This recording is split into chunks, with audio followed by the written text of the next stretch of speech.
Hello and welcome back to NSUSpartans.com, fueled by Gatorade and the Spartan Sports Zone, as today we will recap the football team's huge upset over nationally ranked Bethune-Cookman. We'll also look back at how the basketball teams did in their season openers and look ahead to the MEAC tournament this weekend for NSU volleyball. All that and so much more on this edition of the Spartan Sports Zone, and it starts right now.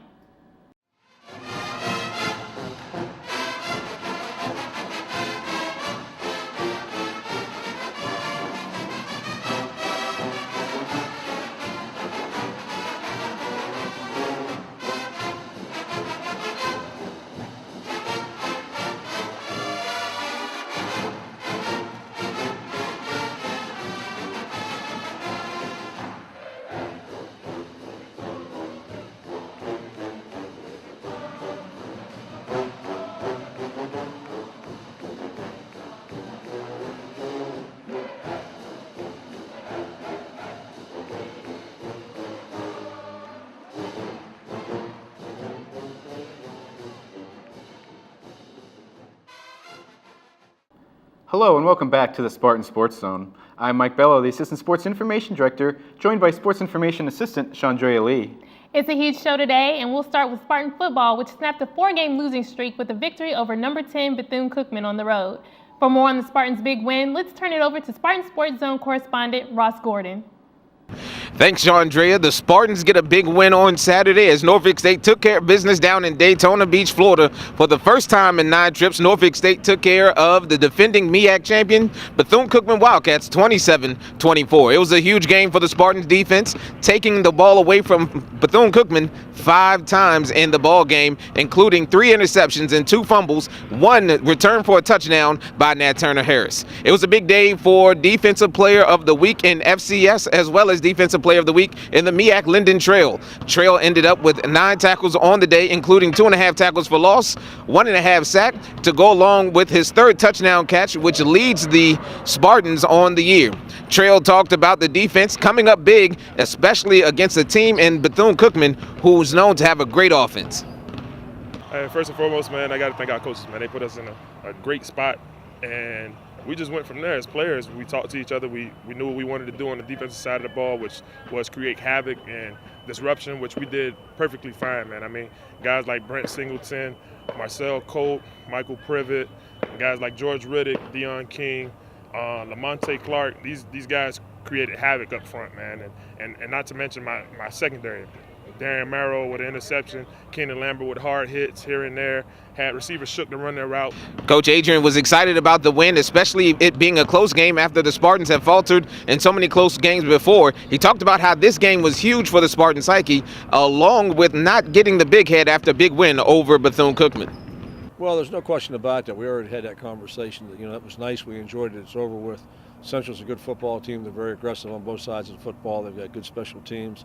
Defense is aggressive. The offense gets after you. So, we're playing down there. It's the seniors' last home game down there for them. And, it's a tough place to play. We haven't been down there yet to play. But anytime you're on the road, it's tough to win on the road. So we're going to be very level-headed. We know what we got to do. And hopefully we learn after we played such a good game against Old Dominion. We came back and didn't play very well at all the next week, so we can't let that happen again.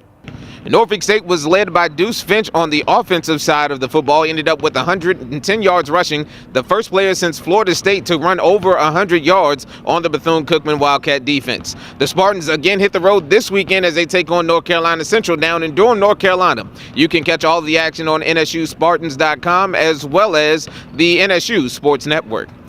I'm Ross Gordon. Thank you for watching. Now we'll send it back to the desk with Chandrea and Mike. Thanks, Ross. Everything has led up to this for Norfolk State volleyball as the Spartans head to the MEAC tournament this weekend looking for their first ever conference title. The Spartans got there after defeating both UMES and Delaware State by 3-1 scores over the weekend, coupled with a Morgan State loss to Howard. NSU got big games from senior Godi Yankosketa and sophomore Angie Darkus in a victory over the Hawks on Thursday. NSU won its sets by 25-16, 25-12, and 25-16 scores after UMES took the second set 26-24. Darkus and Yankosketa combined for 32 kills. The Spartans had to work to defeat the Hornets on Sunday, but ultimately won the last 3 sets 25-20, 26-24, and 26-24 after dropping the opening set.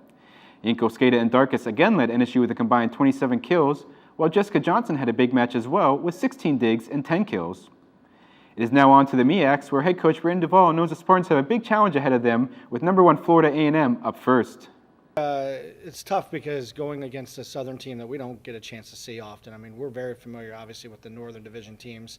We've had to compete and battle through a lot of tough teams, and now we have to compete against one of the best teams in the conference. Clearly, they haven't had the same road that we have. I believe the North is the toughest division in the conference right now, and having to go against them, I'm hoping that our experience throughout the season, having to face teams who, Howard played extremely well. Morgan State, who's not even in the tournament with a winning record, is a tough team, and we had to battle against them. And Coppin State and Hampton being definitely the best team, I think, in the conference. I feel confident going against Florida A&M because we've had to battle all year. I mean, the entire conference season was difficult for us. NSU will play the Rattlers at 4 p.m. on Friday in a quarterfinal round at Coppin State's Physical Education Complex. And coming up after the break, we'll find out how the basketball teams did in their season openers and look ahead to next week. And the Boyne team was on the road at the MEAC Southern Divisional. We'll find out how the Spartans open up their MEAC schedule and more coming up on the Spartan Sports Zone. Secure your future by getting a top-notch education only at Norfolk State University. With world-class faculty and facilities, a bustling campus life, and highly regarded programs in the College of Science, Engineering, and Technology in the School of Business, Norfolk State is one of Virginia's leaders in higher education. Founded in 1935 as a beacon of hope to the region's youth, more than 78 years later, the university remains a source of inspiration for those in the Hampton Roads region and beyond who aspire to fulfill their dreams. A military-friendly school in one of the largest military areas of the world, Norfolk State University is home to faculty researchers who have forged partnerships that have created cutting-edge virtual learning environments. With more than 30,000 alumni, Norfolk State has played a vital role in our community in the past and is serving in a critical role today, and will continue to be an academic leader in the future. Find out more at nsu.edu. Norfolk State University, infinite possibilities. Welcome back to the Spartan Sports Zone. Men's basketball was on the road on Saturday against Texas Southern, and it turned out defense was optional for both teams in a high-scoring contest. In the end, a career day for Malcolm Hawkins only did so much for the Spartans, who fell to the Tigers by a 95-83 score.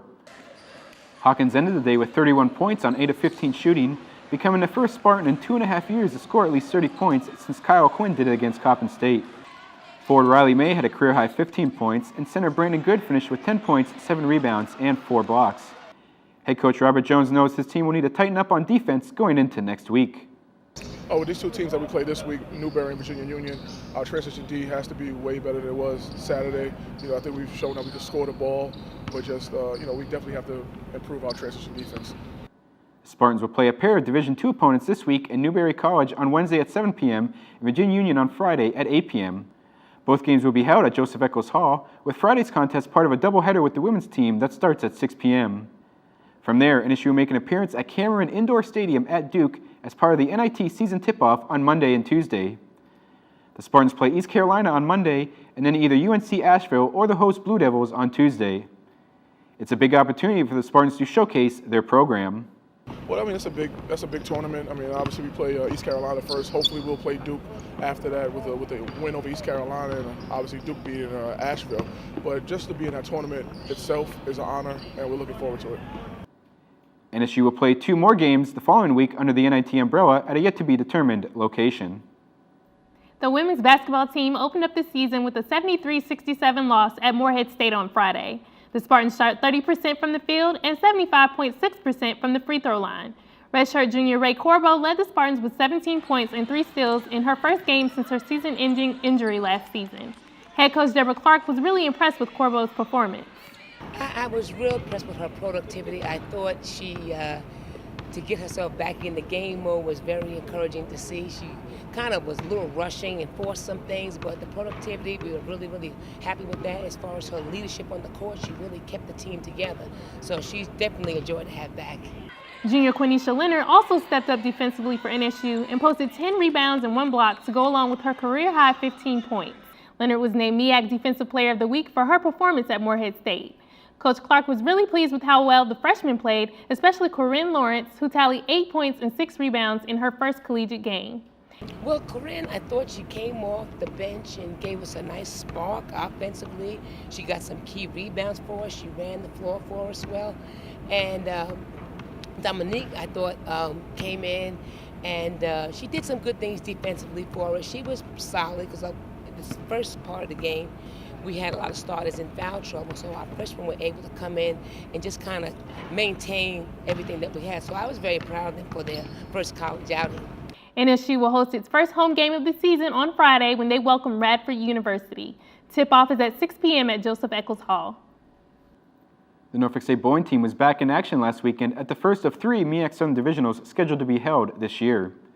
Thea Aspiris had a big weekend for NSU, topping every other bowler by more than 10 pins with her 207.6 average on Saturday. The senior helped the Spartans finish with a 5-3 record on the weekend, which put NSU in a tie for first place with North Carolina A&T and Florida A&M in the Southern Division standings. The Spartans will be on the road this week as they head north for the UMES Hawk Classic beginning on Friday. It's now time for this week's top 3 performances. Coming in at number 3 is senior outside hitter Goda Yankoskeda. She finished with 32 kills in the Spartans' MEAC victories over the weekend, once again sparking an NSU team that needed to win in order to even have a shot at advancing to the MEAC tournament. Our number 2 performer is senior bowler Thea Aspiris. She easily outdistanced every other performer at the MEAC Southern Divisional, finishing with an average of 207.6 to help NSU finish in a tie for first. And our top performer this week is none other than linebacker Lyndon Trail. The junior secured his 3rd touchdown catch of the year, and on defense, he finished with 8 tackles, 2.5 tackles for loss, 1.5 sacks, 2 forced fumbles, and a pass breakup in NSU's win over the top 10 Wildcats. Thank you for joining us this week, and just as a reminder, you can listen to all home basketball games this year, as well as next week's men's games and the NIT season tip-off live on Hot 91.1 FM. NSU Athletics will also have live stats and live video for all 3 home basketball games this week. You can check back at NSUSpartans.com for those links. And don't forget to catch the football game on Saturday on WXTG 1490 AM The Game, as well as Hot 91.1 FM. The pregame show starts at 1:30 p.m. Also, just a reminder, we'll be off next week because of the NIT season tip-off, but we'll be back here the week after to recap the end of football and volleyball seasons and get you caught up on everything else. And that will once again do it for this week's edition of the Spartan Sports Zone. As always, we'd like to thank the Department of Video and Media Productions and Chantel Copes for all their help. I'm Chandrea Lee. And I'm Mike Bello. Thank you for tuning in, and we'll see you next week.